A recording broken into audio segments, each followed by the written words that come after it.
If your jump up bass lines don't sound right or feel right, this video will fix both of those things.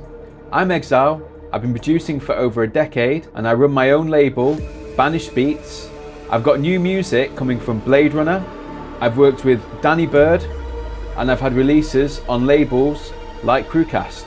In this video, I'm going to show you a simple jump up bass line that actually feels like drum and bass without overcomplicating the sound design.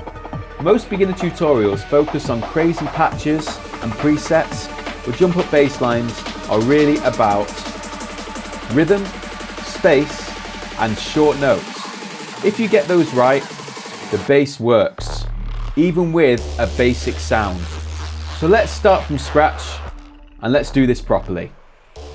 Okay, so today we're going to be looking at making this sound. So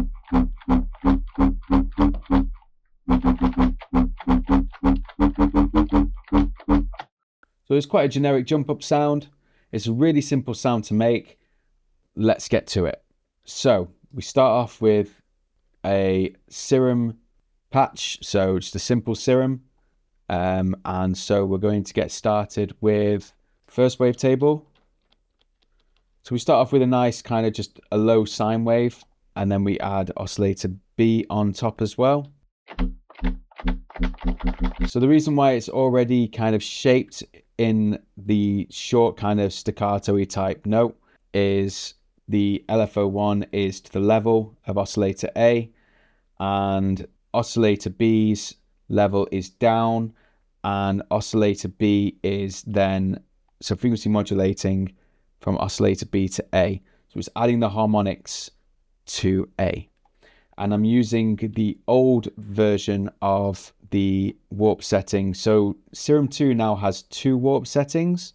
It's got FM, which is the new model inside, and it's got the PD, which is the old FM in Serum, which is what I'm kind of used to.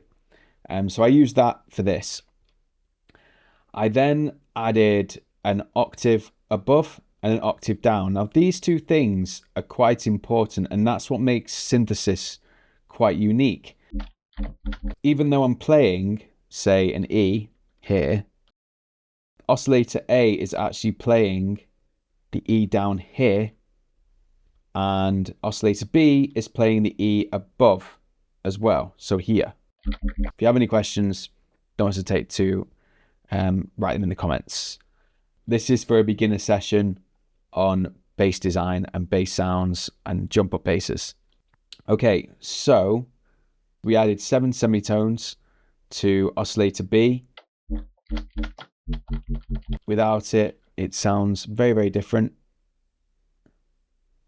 which I believe is a 5th. We then also added a filter on top. So we've got our little sound. I then sent LFO1 to the drive, the cutoff, and the resonance.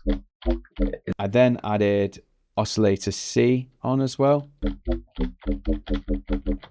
So then we have our nice simple tone, and I think I added the sub as well. So we then have our nice simple sound, and then I added the effects. Now the effects are what makes this sound come to life. I always find that the simpler the sound, the easier the effects start to kind of like manipulate that sound. If you start off with a really complex kind of sound, or it sounds too messy, adding effects on top, it just sounds like an absolute mess, and you don't want that at all. So moving forwards, let's go with some distortion. Not much distortion, just little bits here and there. It's the compressor that's doing most of the heavy lifting on that bit, and then adding a filter, a Combs filter. Oh shoot, whoops, that's better. What happened there? I kind of must have moved it by accident. And then another filter on top. So all this is doing is smoothing out. You can see what each filter is doing. What's happening is the sound is being scooped out there. If we look at the Combs, so what that's doing is it's got a nice kind of loads of like a gain on the top. and then it scoops out towards the bottom. I'm more using it for kind of pushing the sound out more. I then added some more distortion, just adding a bit of grit, and then some more distortion after that.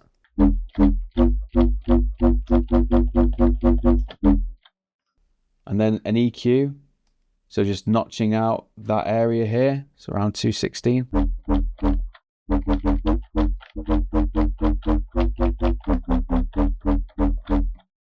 And then all together, that then gets compressed into a solid sound with a tiny bit of width.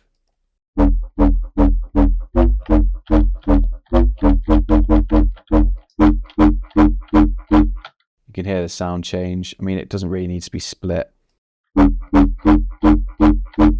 Yeah, it doesn't need to be split.